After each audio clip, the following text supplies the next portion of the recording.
अस्सलामुअलैकुम वरहमतुल्लाहि वबरकातुहू। सल्लु अलल हबीब सल्लल्लाहु अला मुहम्मद सल्लल्लाहु अलैहि वालिहि वसल्लम। अल्लाह अज़्ज़ा वजल आप सब पर अपना खास करम फरमाए, दोनों जहानों की भलाइयाँ अता फरमाए, खुशियाँ अता फरमाए, हर दुख और तकलीफ़ से महफूज रखे। आप लोग अक्सर ये सवाल करते हैं कि हमारा वर्क परमिट आ गया है या हमने वर्क परमिट जमा करवाना है या यूनान का वीज़ा हासिल करना है, तो कौन से पेपर की ज़रूरत होती है, क्या तरीक़ेकार होता है। देखें, सबसे पहली बात तो ये ज़हन में रखें कि ग्रीस का वीज़ा हासिल करने के लिए इसमें मुख्तलिफ़ कैटागरीज़ के वीज़ा हैं, मुख्तलिफ़ कैटागरीज़ के काम हैं और हर काम का एक अलहदा सिस्टम और निज़ाम है।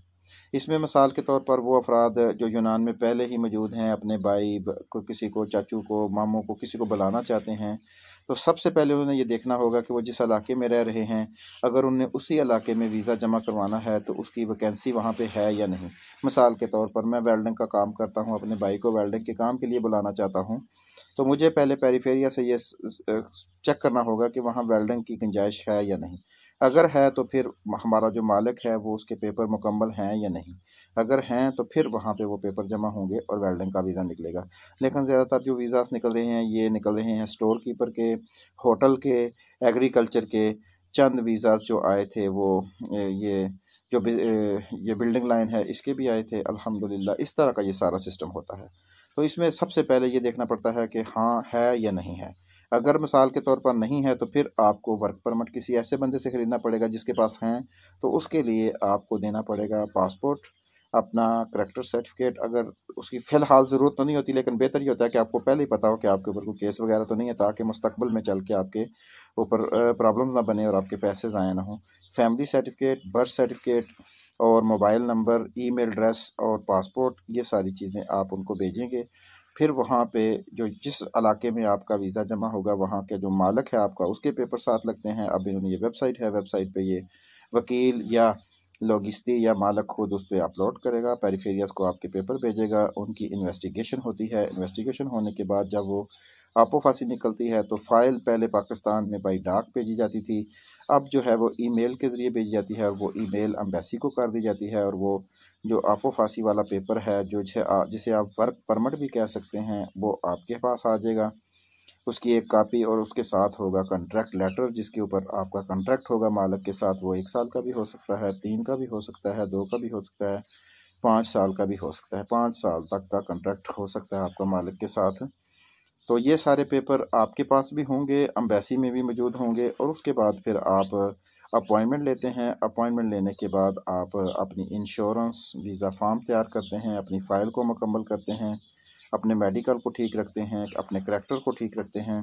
उसके बाद जो है जब आपकी अपॉइंटमेंट होती है तो आप ग्रीस एम्बेसी के दिए हुए 2 मेडिकल सेंटर हैं, एक अल अज़ीज़ है और दूसरा एक्सेल है, इन दोनों में से किसी एक से मेडिकल टेस्ट करवाते हैं जिसके ऊपर 30,000 उसकी फ़ीस है। वो फ़ीस पे करते हैं और जिस दिन आपकी अपॉइंटमेंट होती है उस दिन आप मेडिकल लैब से अपना जो है मेडिकल रिसीव करते हैं। और मेडिकल रिसीव करने के बाद आप एम्बेसी जाते हैं। एम्बेसी आपकी फ़ाइल को देखती है, अगर आपकी फ़ाइल वहाँ शो हो रही होती है तो एम्बेसी आपसे वीज़ा फ़ीस लेके, वीज़ा फ़ीस की भी 2 कैटेगरीज़ हैं। जो वीज़ाज़ जो हैं एग्रीकल्चर के हैं, जिनमें 9 माह काम 3 माह छुट्टी वाले हैं, उनकी 75 यूरो फ़ीस है। और जो साल मुसलसल लगातार वाले हैं, डिपेंड ऑन वर्क वाले जो वर्क परमिट्स हैं, उनकी 180 यूरो फ़ीस है। और आप वो फ़ीस देते हैं, फिंगर होते हैं, आपकी तस्वीर खींची जाती है, आपका इंटरव्यू होता है। 7 दिन का एम्बेसी आपको टाइम देती है। 7 दिन बाद एम्बेसी आपको रिज़ल्ट बताती है। अगर आप पास हों तो आपके पासपोर्ट के ऊपर वीज़ा लगा होता है और साथ में एम्बेसी कुछ पेपर आपको वापस कर देती है जो आपके आगे चल के आपके काम आएंगे। और अगर वीज़ा नहीं लगा हुआ तो रिफ्यूज़ल पेपर एम्बेसी आपको देती है। ये एक शॉर्टकट वीडियो में एक शॉर्टकट ज़रिया आपको बताया है कि यूनान वीज़ा जमा करवाने से वीज़ा निकलने तक का जो प्रोसेस है, शॉर्टली आपको बताया है। तो इसके लिए इसमें बहुत सी रुकावटें भी आती हैं। उन सारी रुकावटों को अल्लाह के फ़ज़ल से और आपकी लगन से इंशाअल्लाह वो सारी ख़त्म हो जाती हैं। इसमें आपको परेशान होने की भी ज़रूरत नहीं होती। मेहनत और लगन के साथ काम करेंगे तो कामयाबी आपके कदम चूमेगी। जहाँ कहीं आपको हमारी ज़रूरत पड़े अपॉइंटमेंट के हवाले से, इंश्योरेंस के हवाले से, इंटरव्यू की तैयारी के हवाले से, फ़ाइल के हवाले से, तो वो आप हमारी हेल्प ले सकते हैं और इसमें हम भी आपकी मदद कर सकते हैं। अब जहाँ तक वर्क परमिट्स और वीज़ा का तल्लुक़ है, उसके लिए हम आपसे माज़रत ख़्वाह हैं, क्योंकि इन सिलसिलों में हम पढ़ना नहीं चाहते। और बाकी ये है, ईमानदारी से चलें तो ईमानदारी इंशाल्लाह आपको कहीं ना कहीं पहुंचा देगी।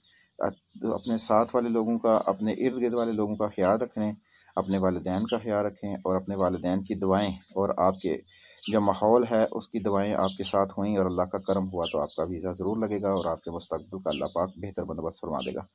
अपना ढेरों ख्याल रखिएगा, अपनी दुआओं में हमें भी याद रखिएगा। हमारी कोई बात बाज़ दफ़ा अगर आपको बुरी लग जाती है, बहुत से लोगों का ये एतराज़ होता है कि व्हाट्सएप पे मैसेज का जवाब नहीं मिलता, तो भाई कभी किसी दिन एक दिन हमारी वाली जगह पे भी आके देखें कि इतने बंदों को हैंडल करना है और अपने मज़दूरी भी करनी है, अपने तमाम मामलात दीन वाले भी और दुनिया वाले सब को लेके चलना है, तो ये इतना आसान काम नहीं होता। किसी के लिए कोई भी बात और कोई भी फ़ैसला करने से पहले ये ज़रूर सोचें कि क्या आपको पता है कि वो कितना मजबूर है जो आपके मैसेज का जवाब नहीं दे रहा। ज़ाहिर बात है, आपने मैसेज किया है, आप चाहते हैं कि उसका फ़ौरन जवाब दिया जाए, लेकिन सामने वाला इस के लिए अवेलेबल होगा तो वो जवाब देगा ना। तो इसलिए गुस्सा ना किया करें, मोहब्बत और प्यार से सारे काम होते हैं। मोहब्बत और प्यार से काम करने की कोशिश करें। अल्लाह आपके ऊपर अपना ख़ास करम फरमाए। अपना ढेरों ख्याल रखिएगा, अपनी दुआओं में हमें भी याद रखिएगा, नमाज़ पंजगाना की पाबंदी करें और अल्लाह के साथ अपने रिश्ते को मजबूत रखें। कामयाबी आपके कदम चूमेगी। अस्सलामु अलैकुम वरहमतुल्लाहि वबरकातुहू।